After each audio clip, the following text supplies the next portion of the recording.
मोटी बहू की कहानी। किशोर जी शहर में रहते थे। उनको एक बेटी और एक बेटा था। बेटे का नाम अनिल और बेटी का नाम लीला था।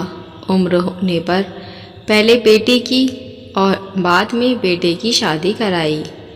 बहू का नाम सीमा था।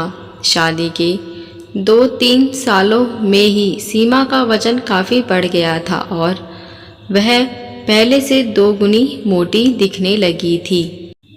इस मोटापे की वजह से सीमा को कई लोगों ने ताने सुनने पड़ते थे। आस पड़ोसी भी उसे मोटी भैंस कहने में हिचकिचाते नहीं थे। इतनी मोटी हो गई है, कैसे दिन पर दिन फैलती जा रही है, देखो, जरा भी शर्म नहीं आती। पति बेचारा सूखा जा रहा है, यह देखो खा खा कर कैसे मोटी हो रही है।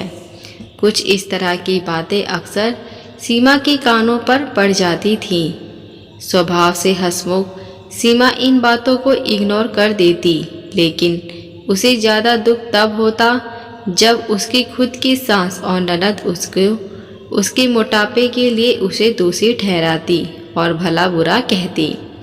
अनिल शरीर से काफ़ी दुबला पतला था। शादी के बाद भी उसके शरीर में रत्ती भर का फर्क नहीं आया था।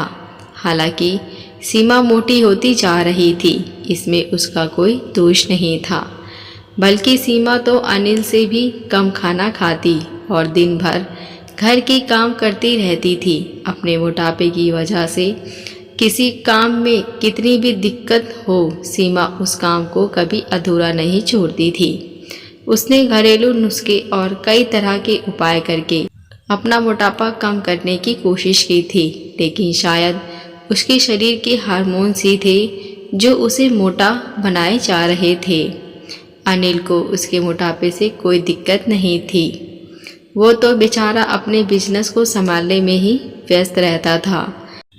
उसकी माँ और बहन हमेशा इस वजह से सीमा को कुछ न कुछ सुनाती रहती थी और सीमा को काफ़ी रुलाया करती थी। सीमा जब भी मौका मिलता अपने पति से इस बारे में बात करती थी और कहती थी कि अपनी माँ और बहन को समझाओ, मैं मोटी हूँ, इसमें मेरा क्या दोष है। पूरी दुनिया मुझे कुछ भी कहे, मुझे फ़र्क नहीं पड़ता, लेकिन जब मेरे अपने ही मुझे भरा बुरा कहते हैं तो मुझे काफ़ी दुख होता है। ऐसे ही दिन बीते चले गए।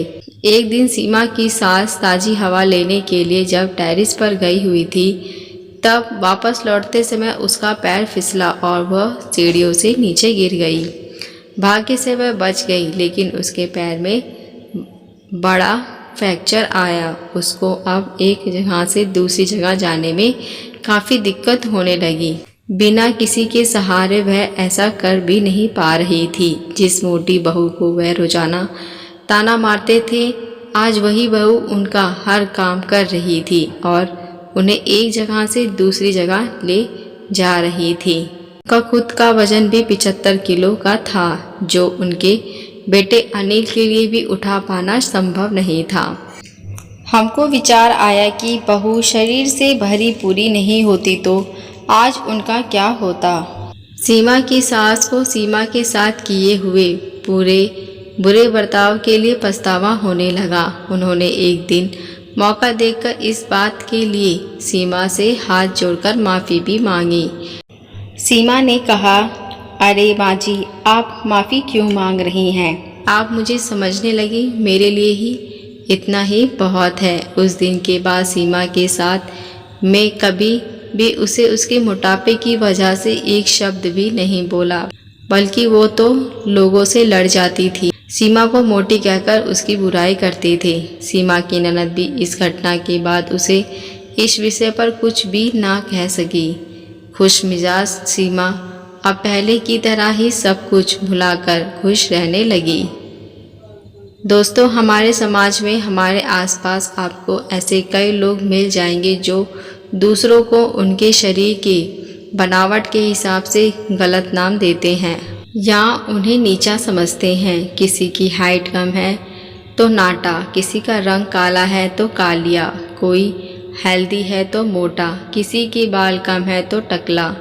हमें ऐसी सोच को पूरी तरह ख़त्म करना होगा और उन्हें यह समझना होगा कि बाहरी स्वरूप ज़्यादा मायने नहीं रखता, मायने रखता है भीतरी सुंदरता, स्वभाव और विचार। आशा करती हूँ ये कहानी आपको पसंद आई हो। अगर आप हमारे चैनल पर पहली बार आए हैं तो मेरे चैनल को सब्सक्राइब, लाइक, शेयर ज़रूर करें। आप मिलते हैं नई कहानी के साथ। देखने और सुनने के लिए धन्यवाद।